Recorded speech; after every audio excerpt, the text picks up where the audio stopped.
El ritmo de cambio actual, impulsado por las nuevas tecnologías y aplicaciones que están transformando lo que conocemos como normal, es más rápido que la habilidad natural de la humanidad de cambiar. La industria financiera en América Latina se enfrenta particularmente al desafío de cambiar, de transformarse, de adelantarse al tren tecnológico que avanza a toda velocidad. Para transformarnos, debemos aprender nuevas maneras de operar, de comunicarnos y de comportarnos. Debemos desafiar nuestros prejuicios, nuestras creencias heredadas y abrazar las posibilidades que brinda la innovación, por nuestros clientes, nuestros colaboradores y por nosotros mismos. Y lo más importante, debemos aprender unos de otros. Y es por eso que FinTech Américas creó FinTech Américas TV, el canal de eventos digitales de FinTech Américas, que ofrece semanalmente la programación más completa y relevante sobre transformación digital para la industria financiera en América Latina. Desde nuestras conferencias virtuales semestrales, los deep dives sobre temas críticos, hasta Inside Access, nuestra reconocida serie de webinars sobre tecnologías de vanguardia que marcan la diferencia, FATV está siempre encendida.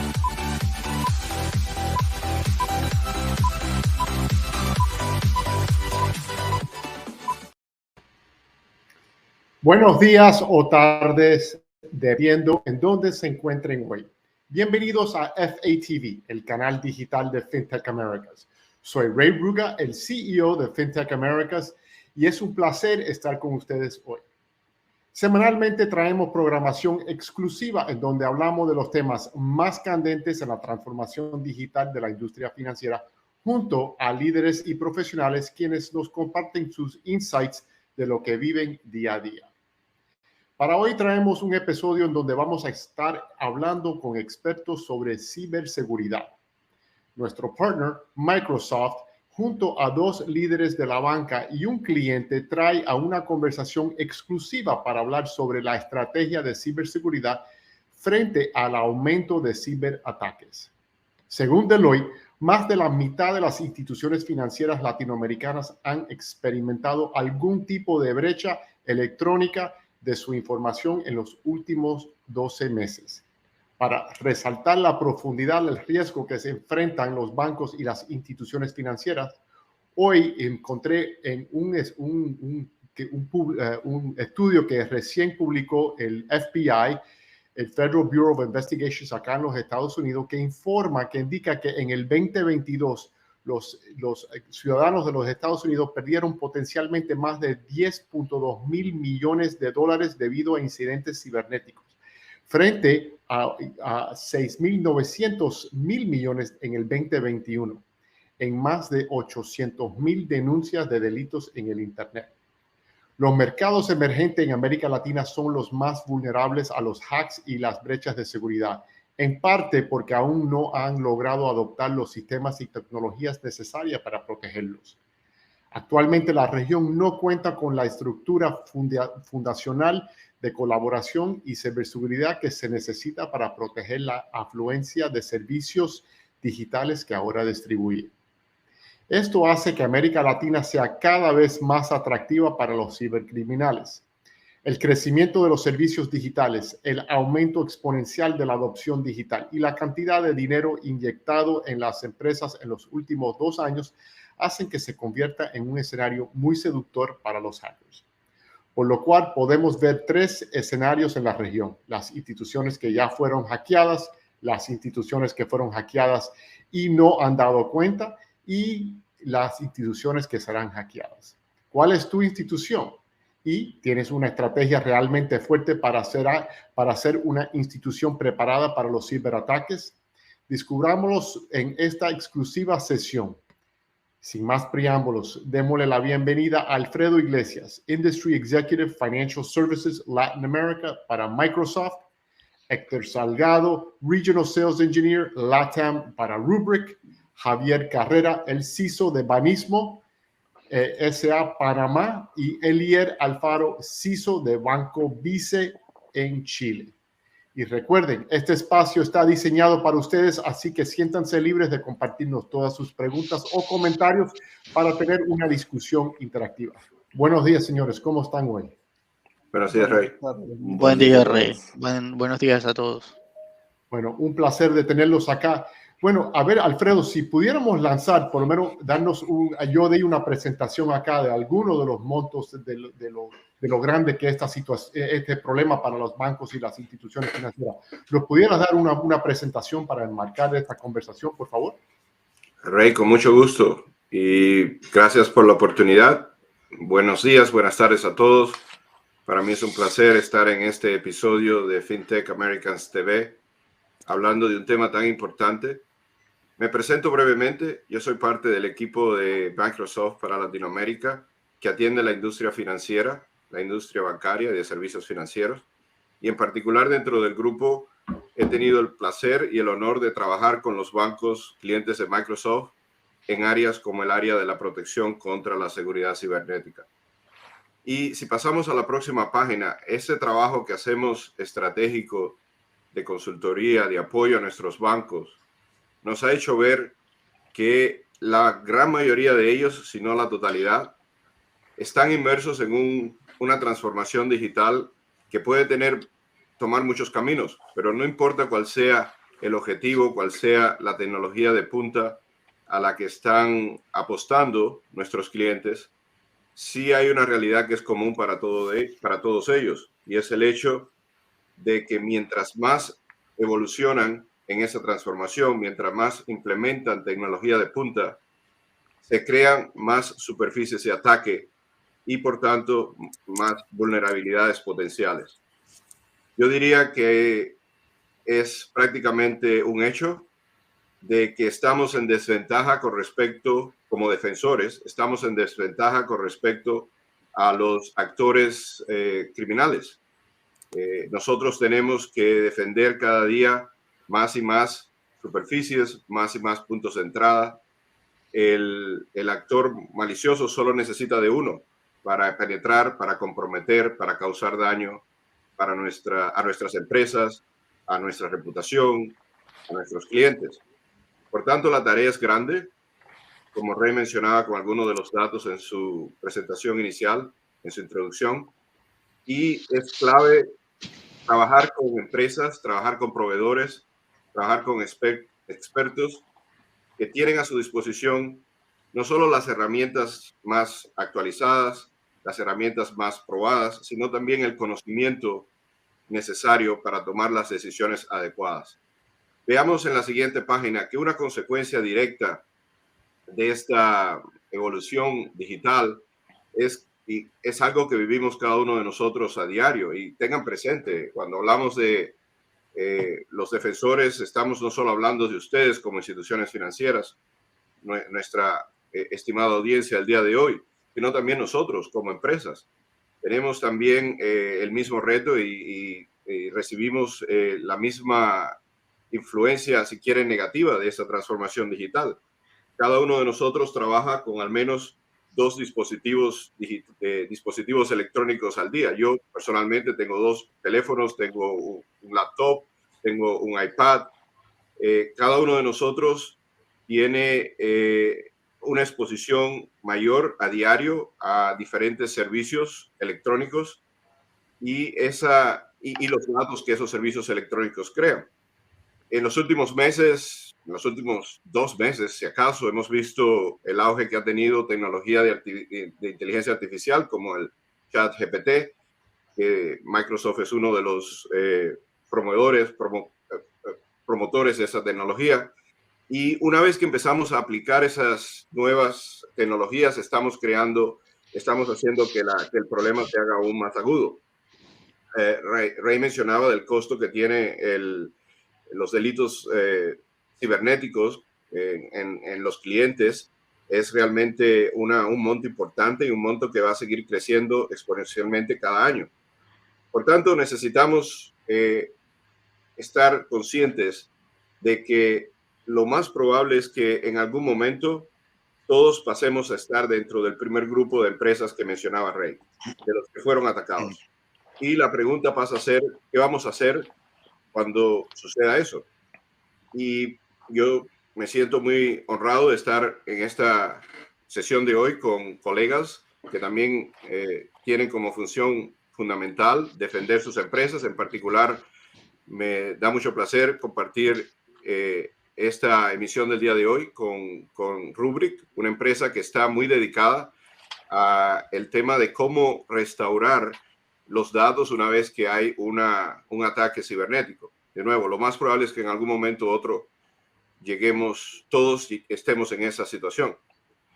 Y como decía anteriormente, y pasando a la próxima lámina, un punto importante de la defensa contra las amenazas cibernéticas es la información, la inteligencia con la que contamos. Y estoy hablando no solo de la inteligencia humana, sino también de las herramientas de inteligencia artificial que nos permiten darle sentido a toda la información que recibimos. Y eso es uno de los aportes más importantes que Microsoft hace a esta área de defensa contra amenazas cibernéticas.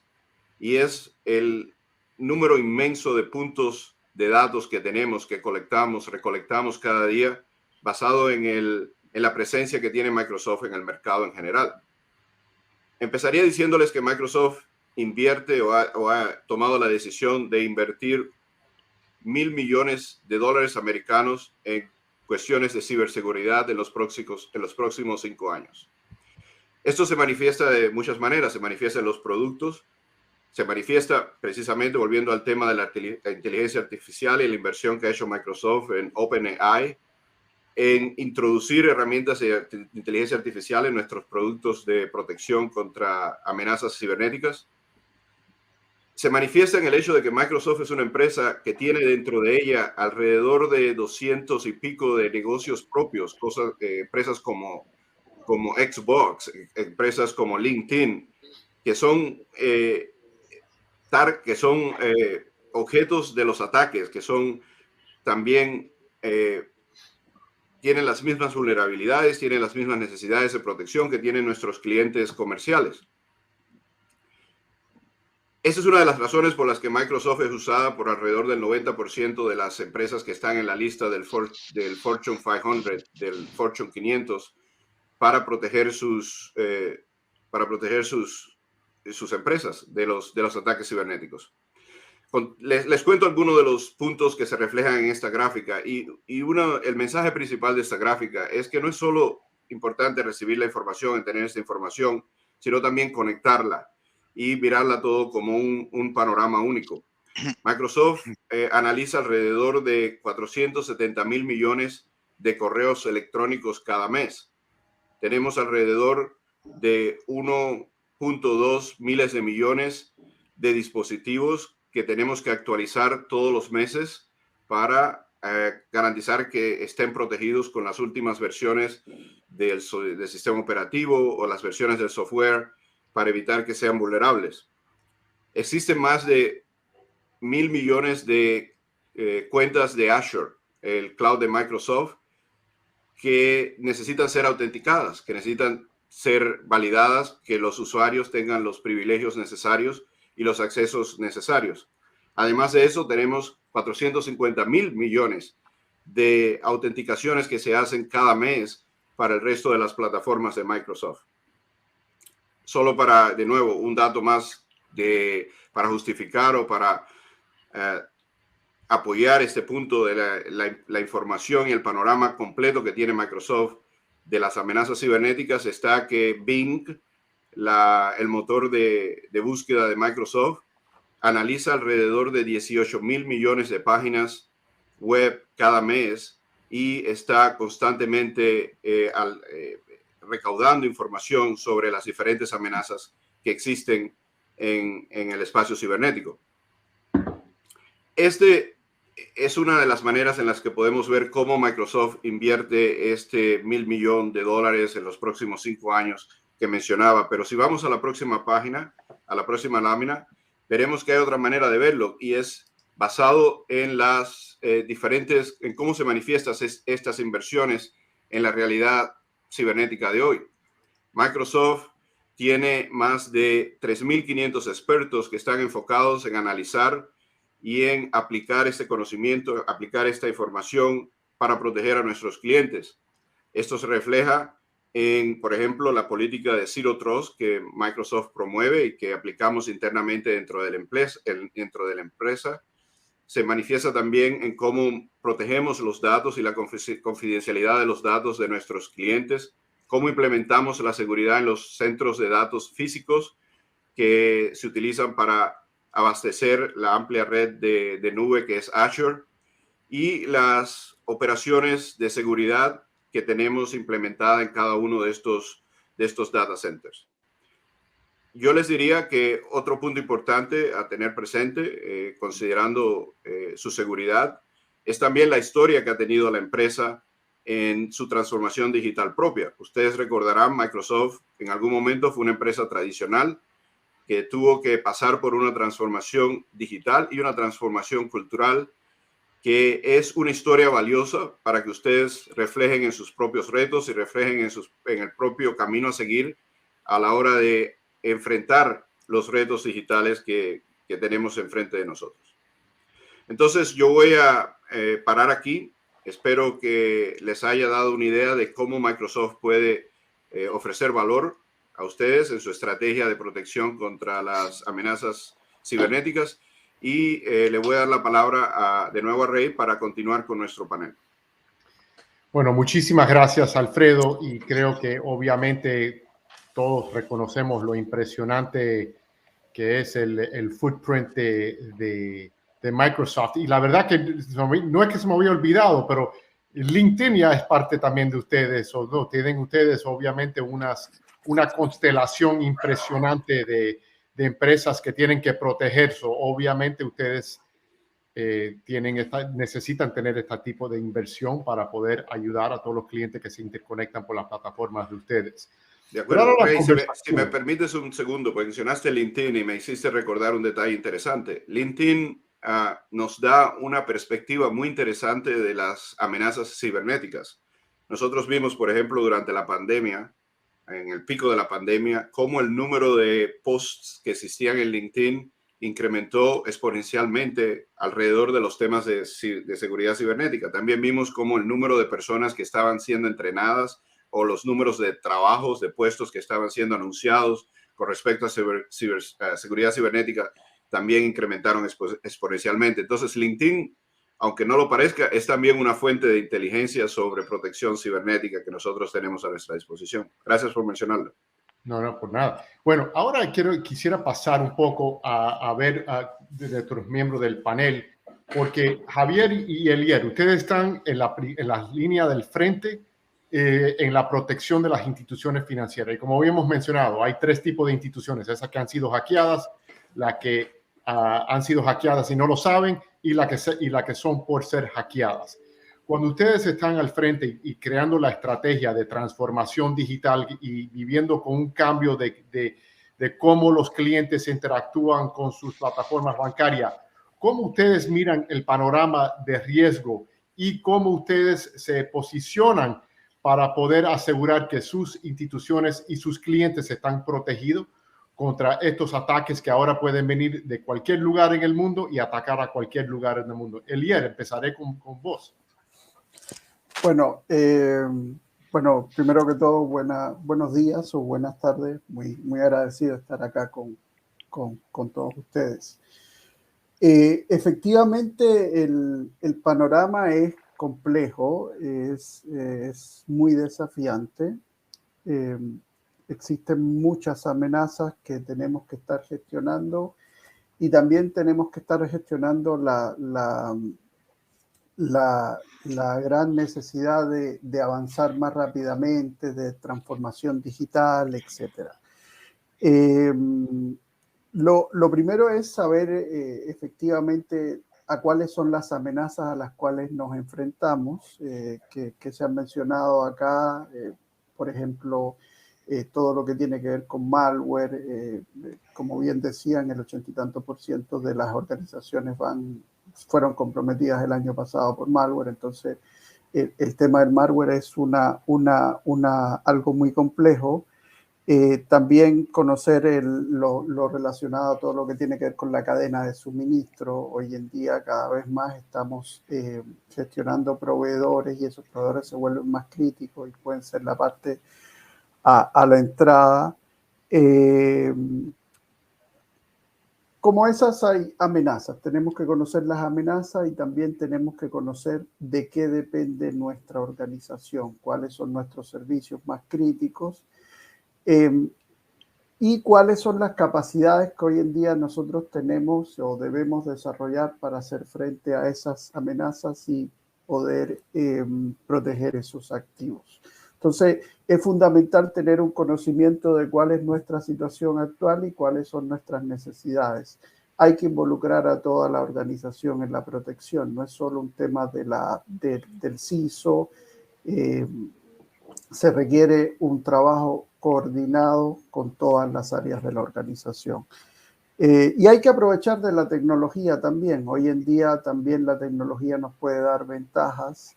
Los servicios de nube son fantásticos para poder proteger a las organizaciones. Si se utilizan bien, la nube puede darte protecciones, se puede implementar ahí muy bien los conceptos de defensa en profundidad, que seguramente vamos a hablar de ello, y también se puede limitar la superficie de ataque. Eso como grandes rasgos para ir partiendo y seguramente vamos a profundizar en todo eso. Sí, vamos a seguir y antes de ir con Javier, recordarle a la audiencia que estamos abiertos aquí para tener una conversación con ustedes sobre cualquier comentario, cualquier pregunta que tengan para el panel, bienvenidos y aquí es obviamente un foro abierto para todos. Javier, Banismo, ¿cómo ves vos y cómo ven ustedes el panorama de riesgo y cómo se preparan ustedes para enfrentarlo? Rey, yo creo que tú has dicho la clave y un saludo a todos los que nos están escuchando y viendo ahora mismo. Hay que hablar en términos de riesgos.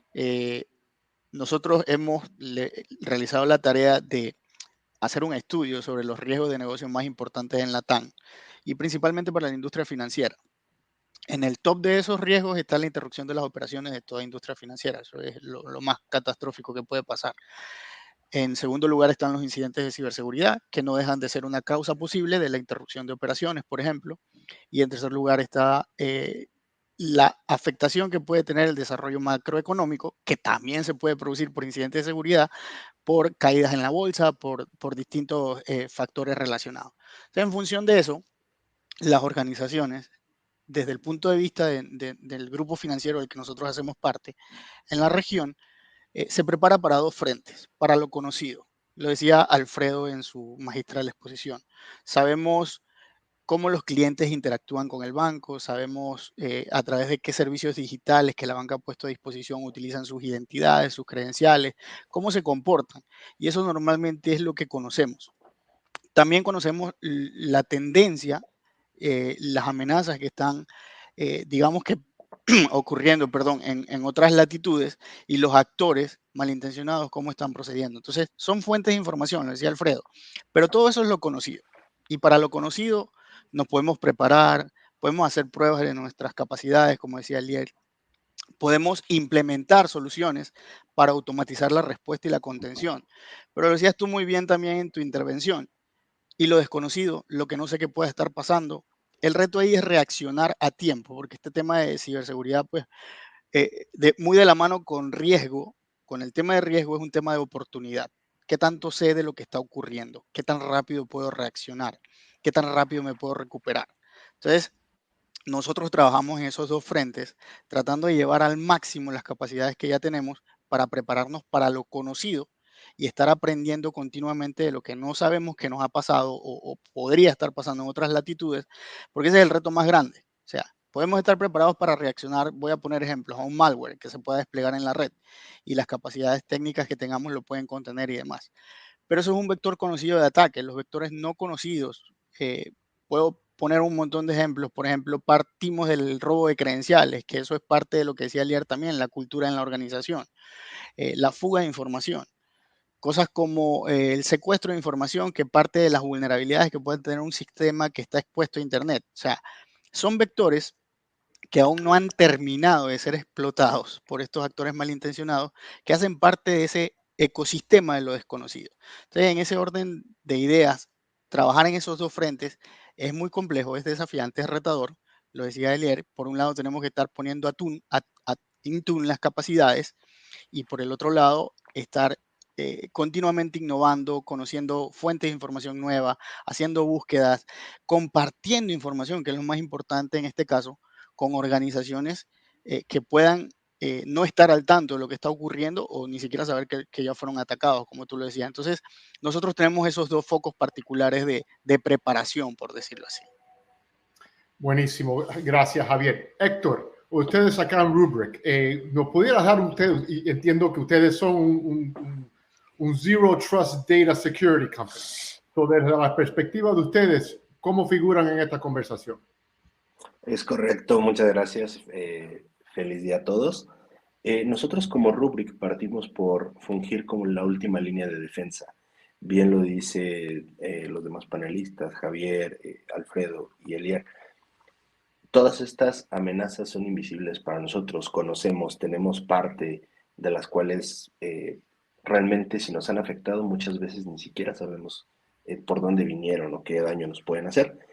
Lo que nos ofrece Rubrik es que una vez de que tú tengas comprometidos los datos, te puedas recuperar muy fácil, ¿no? Fungimos como un sistema de recuperación para ti, que tú no tengas nunca la pérdida de tus datos, que puedas seguir en un entorno productivo. ¿Cómo? Realizamos estas copias de seguridad y proactivamente las estamos testeando. Tratamos de detectar cualquier anomalía por medio de nuestra Machine Learning y una vez partiendo de ahí, nosotros te vamos a ir siempre dando las mejores políticas de seguridad. Cumplimos, por ejemplo, entendemos, ¿no?, que el factor humano es muy importante, es una responsabilidad compartida, hablando de múltiples factores de autenticación, contamos con un sistema totalmente inmutable para que no puedan ser alterados los datos, poder proactivamente cazar estas amenazas de malware dentro de tus copias de seguridad. Realmente nosotros hacemos estas copias de seguridad, pero te entregamos un valor agregado muchísimo mayor, ¿no? Te entregamos unas métricas analíticas. Si tuviste un ataque, un posible ataque de ransomware, no lo detectes cuando ya te está afectando, ¿no?, sino cuando llegó ahí y se anidó. Por eso decimos que nosotros somos tu última línea de defensa, somos tu línea de vida cuando ya estás en las últimas partes del ataque, ¿no? Que la última parte del ataque es cuando te pega el entorno productivo. Entonces, de ahí es donde nosotros partimos. ¿Y cómo lo hacemos? Con soluciones donde vamos a cuidar tu data center, tus plataformas SaaS y tu plataforma en la nube, todo con nuestra única herramienta, ¿no? No lo hacemos modularmente, sino que lo hacemos integrado todo en uno solo. Y pasamos a ayudarte a descubrir toda tu data sensible, protegerla y vaya, lo vemos como un único punto de control, ¿no? Nosotros nacemos ya en esta época donde las amenazas eran parte de la orden del día y no nada más como una necesidad de tener respaldos por tenerlos, ¿no?, sino que proactivamente te damos esta última capa que te va a ayudar a mantener la capa de datos seguro, ¿no?, que es la que realmente nos va a alimentar la producción de todas nuestras compañías. Buenísimo, gracias. Alfredo, acá habías mencionado en tu presentación de los diferentes canales que ustedes están mirando y están protegiendo como parte de la infraestructura de Microsoft. Pero mirando ahora de tu perspectiva a Banco Vice o Banismo, estamos hablando de organizaciones con millones de clientes en conjunto que están utilizando múltiples dispositivos, entrando a diferentes horas. Obviamente es una tarea extraordinaria mantener esa plataforma protegida de todas las amenazas que le puedan enfrentar una organización financiera como Vice o Banismo.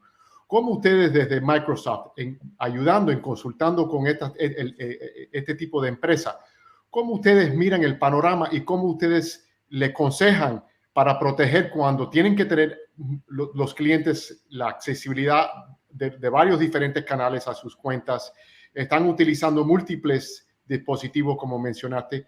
¿Cómo ustedes los ayudan o cómo le enmarcan ustedes la tarea de enfrentar esta amenaza al frente y al mismo tiempo tratando de minimizar la fricción para que los clientes no tengan quejas que se les está haciendo difícil acceder a sus cuentas? Gracias, Ray, y gracias a los panelistas por traer a la mesa puntos muy importantes. Yo diría que una de las cosas que hace Microsoft para ayudar a nuestros clientes, una de las cosas más importantes que hace Microsoft para ayudar a nuestros clientes, además de ofrecerle un portafolio de productos sólidos de punta en el tema de seguridad, es poner a su disposición toda esta información de la que yo mencionaba en mi presentación originalmente. De nuevo, yo solo mencioné o solo destaqué los puntos, los datos que nosotros recaudamos en base a la presencia que tenemos en el mercado en general, mercado empresarial. También tenemos muchos partners, muchos aliados tecnológicos nuestros que también nos ofrecen ese tipo de información y nos permite pasarles esa inteligencia a nuestros clientes para que sean proactivos a la hora de detectar, a la hora de remediar, a la hora de recuperar sus entornos productivos una vez que se enfrentan a cualquier ataque. Y yo quisiera destacar el siguiente punto que Héctor también lo mencionó. Es casi inevitable el que nos van a afectar alguna de estas amenazas. Es una realidad a la que tenemos que enfrentarnos. Entonces es importante no solo poner todo el esfuerzo en las fases de protección, detección, remediación, sino también en la fase de recuperación, que es el punto que Héctor hablaba sobre lo que ofrece, una de las ventajas que ofrece Rubrik. Porque el día que nos ataquen tenemos que tener presente, tenemos que estar preparados para restaurar el entorno de producción lo antes posible. Cada minuto que pasa es pérdida en dinero, es pérdida de reputación, es complicaciones con las autoridades regulatorias del país. Por tanto, tener alternativas que nos permitan hacer una recuperación acelerada es tan importante como tener las herramientas y los procesos establecidos para evitar que seamos comprometidos o para evitar que haya una penetración en alguno de esos miles de puntos de entrada. Mira, aquí lo que se ha hablado, yo creo que un punto importante es marcar que hay 4 zonas de impactos cuando vienen a las ciberamenazas. Un impacto monetario, un impacto reputacional, un impacto regulatorio y un impacto del cliente. Javier, cuando ustedes en Banismo están mirando o vos desde tu posición, cuando estás mirando el panorama, ¿cómo empiezas a tratar de enfocar y manejar estos diferentes zonas de impacto que pueden afectar a la institución de ustedes? Yo creo que hay una estrecha relación, Rey, entre todos esos posibles puntos de impacto. Nosotros somos una organización basada en el cliente. Hablamos de que nuestros clientes son nuestro principal activo, por decirlo así.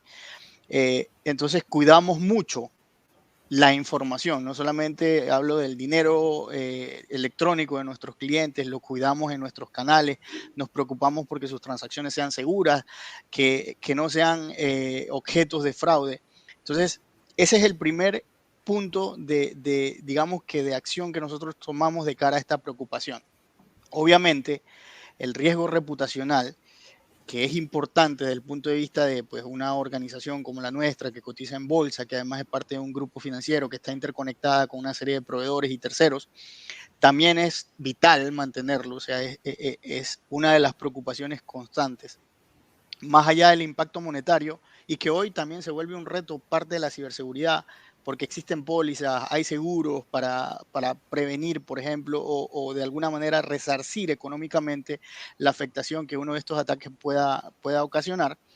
Pero yo te diría que en el orden de ideas esos dos son los más prioritarios para nosotros. El impacto económico es importante, es relevante. Tratamos de cuidar la afectación que puedan tener, los balances que puedan tener nuestra información, la fuga, incluso la fuga de información, que muchas veces hace que la cartera de organizaciones completas se vaya de una a otra. Es algo que nos preocupa, pero es algo que está más controlado, que el impacto reputacional y el impacto a los clientes directamente, producto pues de, como decía Alfredo, en el pasado veíamos que los ataques venían dirigidos a las organizaciones. Ahora no, o sea, tenemos que preocuparnos por el usuario final, por el cliente. Entonces, esa es nuestra principal preocupación.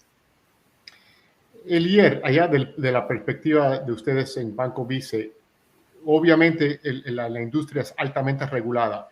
¿Qué rol juegan los reguladores, el interlace que tienen ustedes con los reguladores en mirando esta amenaza?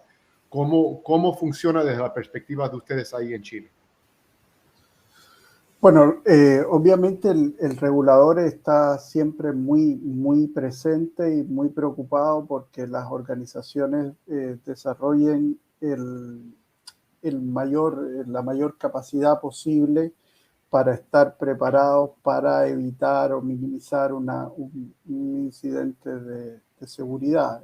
El regulador es un ente presente,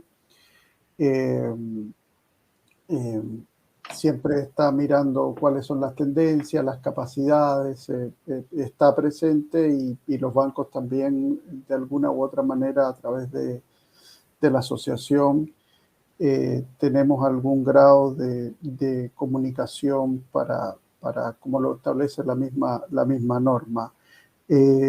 Yo creo que si bien todo esto tiene un desafío no menor y efectivamente la probabilidad de que en algún minuto exista un evento de seguridad no es menor, sí tiendo a pensar que, por ejemplo, la banca chilena ha ido desarrollando capacidades que le permiten estar hoy en día a la vanguardia de otras industrias, conociendo claramente dónde están las amenazas, conociendo cuáles son las vulnerabilidades y colocando las barreras necesarias.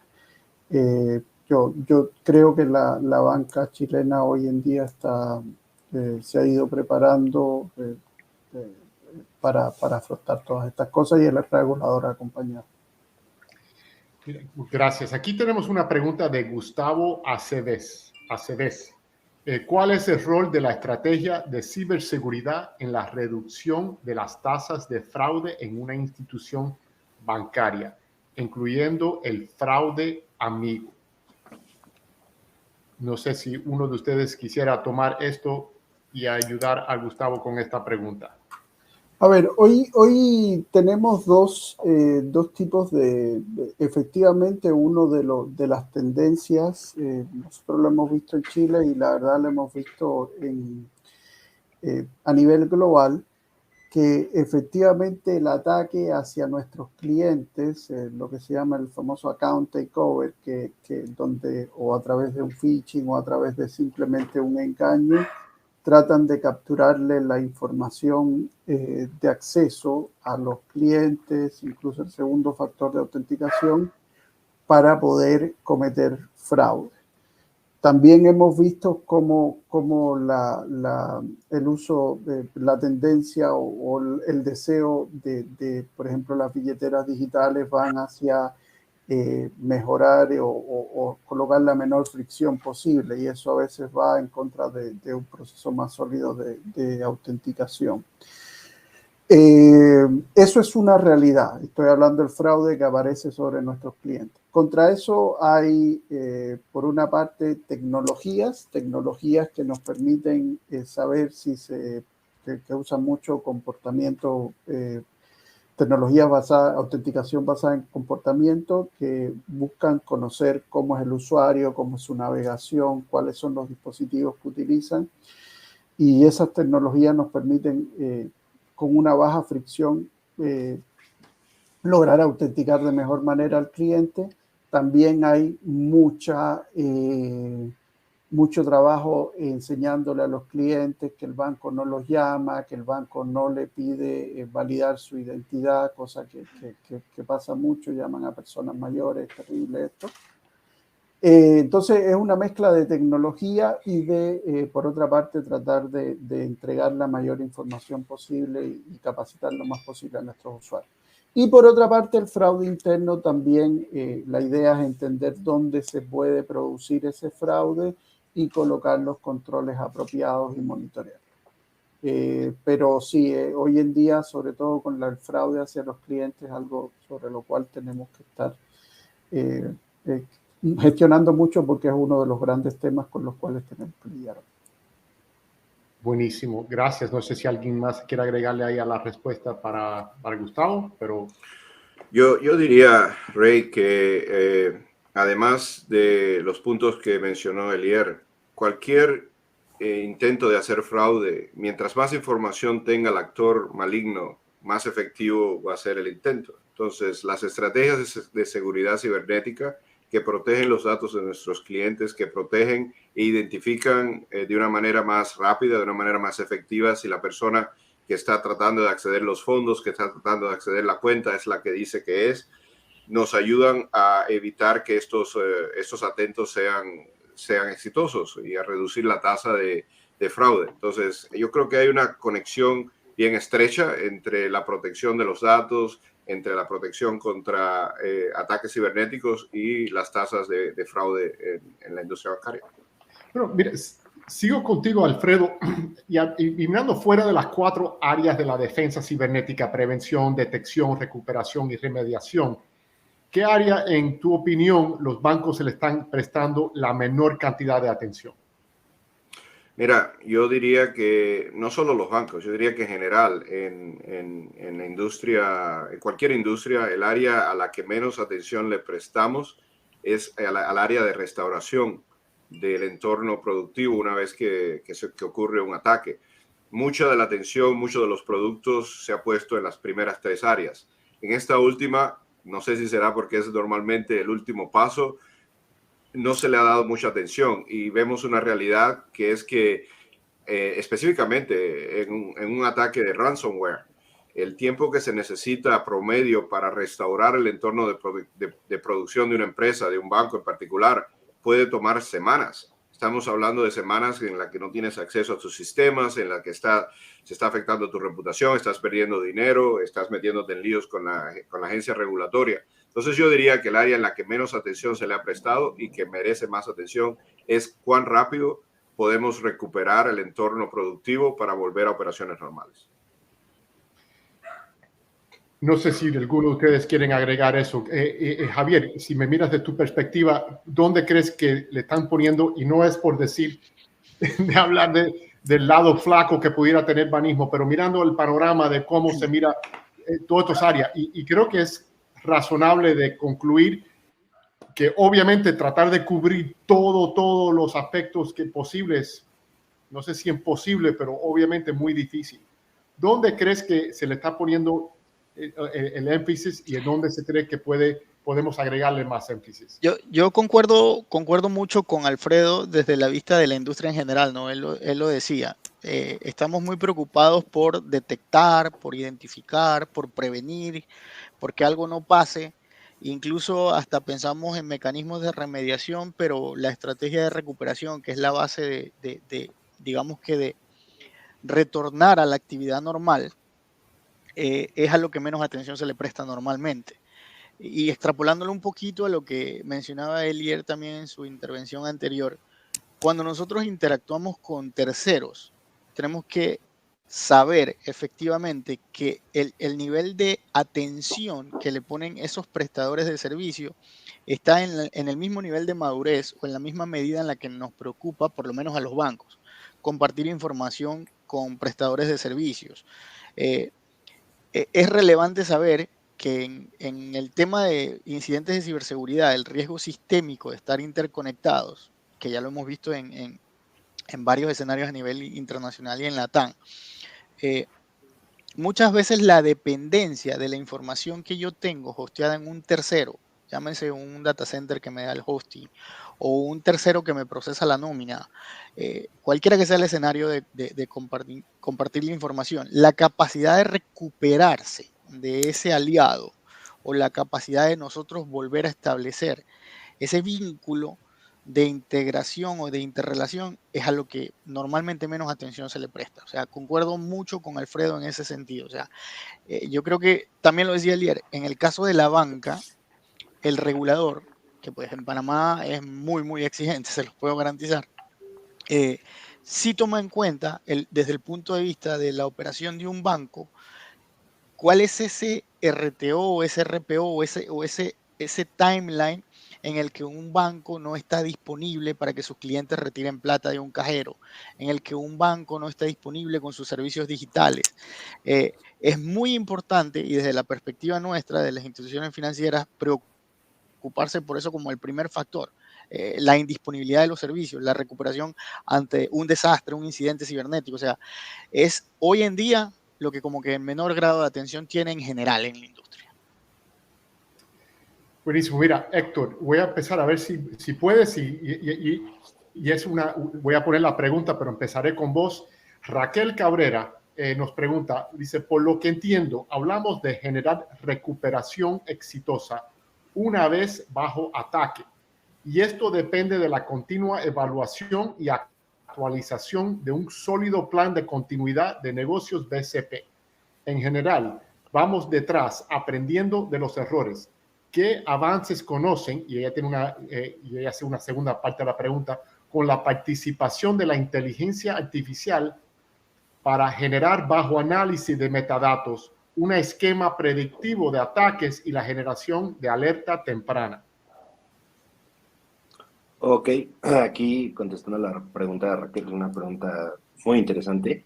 Desde la perspectiva de Rubrik, tomamos todos estos metadatos por medio de la Machine Learning que hemos desarrollado durante todos estos años. Vamos aprendiendo los patrones de comportamiento, de crecimiento o decremento. En caso de detectar una anomalía, levantamos una bandera para que las áreas operativas, las áreas que administran estas soluciones de recuperación, como lo es Rubrik, en específico sepan dónde viene esta anomalía, ¿no? Podemos ayudarlos a que deje de ser como en el pasado, que hasta que veías en el forense a detalle sabías lo que había pasado. Por medio de nuestra inteligencia artificial, nosotros aprendemos todo esto dentro de tus patrones de crecimiento y si llega a detectarse algo, vamos a saber exactamente en la ubicación donde está esto, ¿no?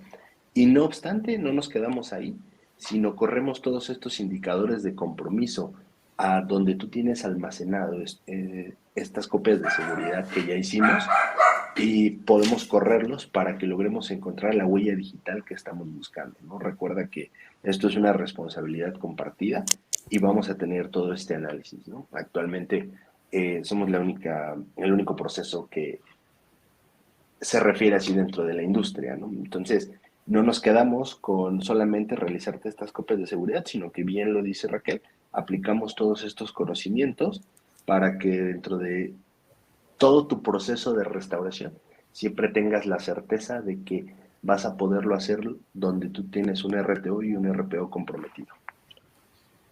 Gracias.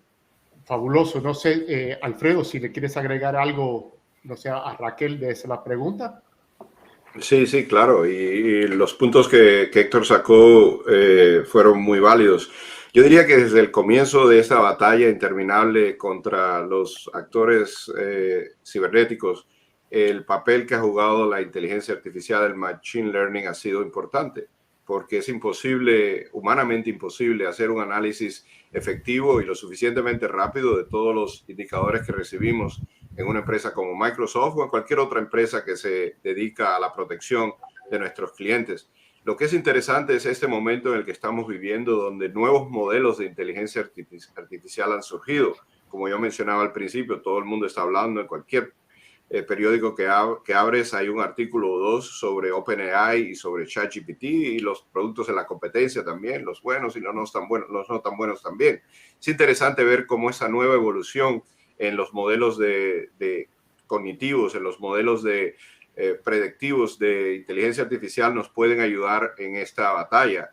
Yo he visto demostraciones de cómo herramientas como la de ChatGPT puede ayudar a generar los scripts que necesitas para configurar tus productos de protección de Microsoft de una manera mucho más rápida que la que necesitarías si lo haces a mano.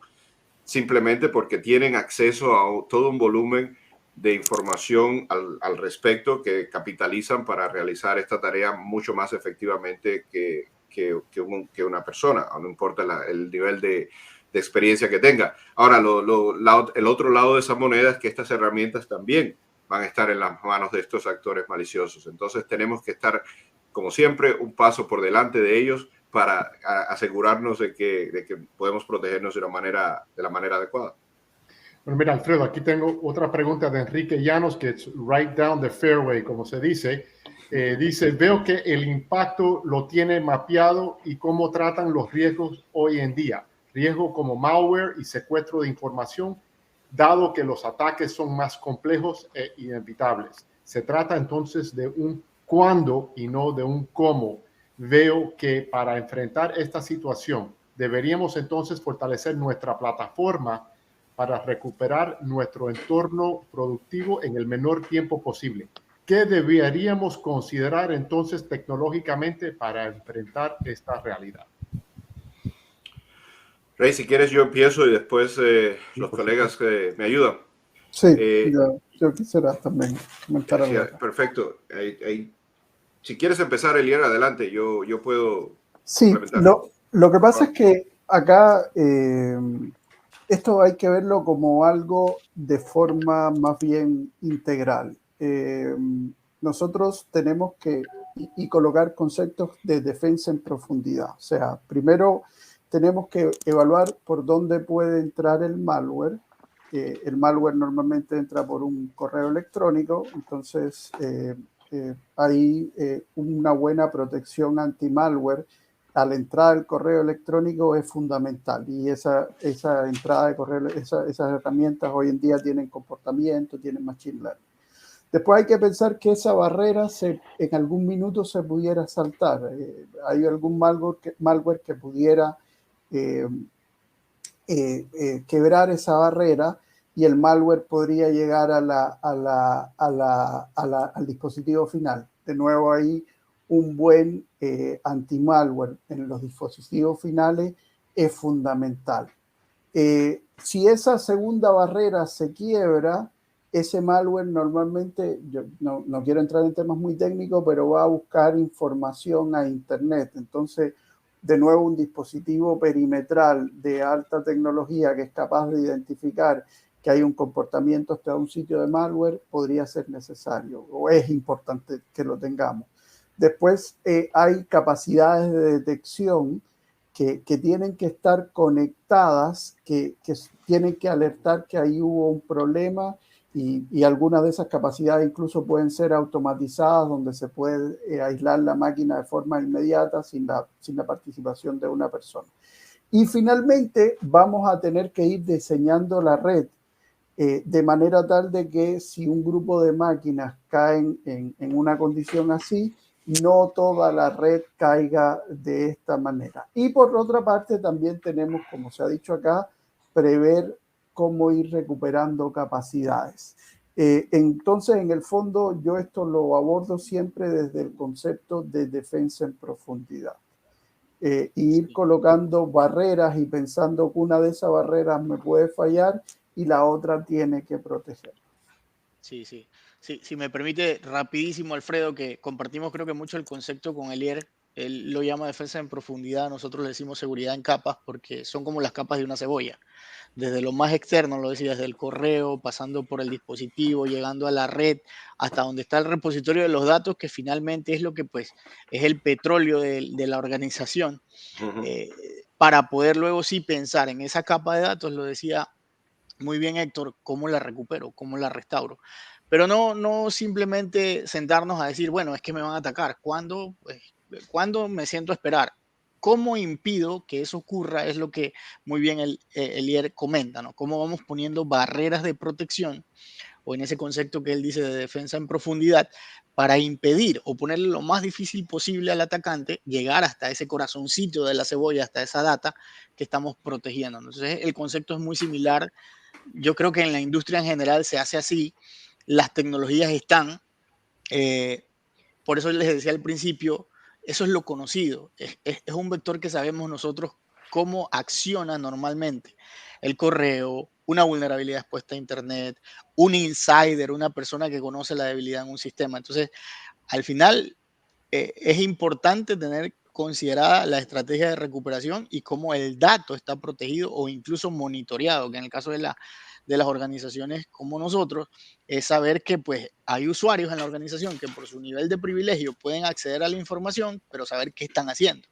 Mantener monitoreado los datos, la información, también es relevante en esta estrategia de defensa en profundidad, como dice Elio.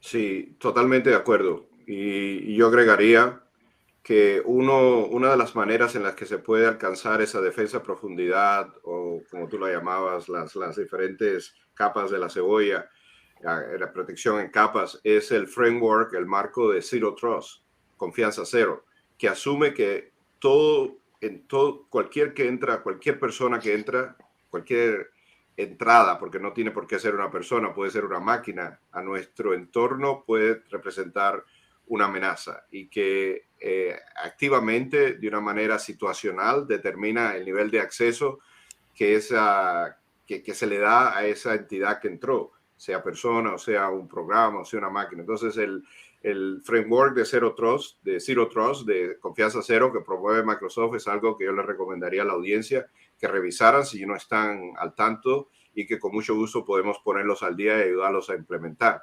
Con respecto a la pregunta anterior, yo creo que un punto importante es tener presente que los procesos, las medidas de restauración que tenemos, que se llaman en inglés disaster recovery, fueron la mayoría de ellas diseñadas para desastres físicos, cuando hay un terremoto, cuando hay un incendio, cuando hay una inundación.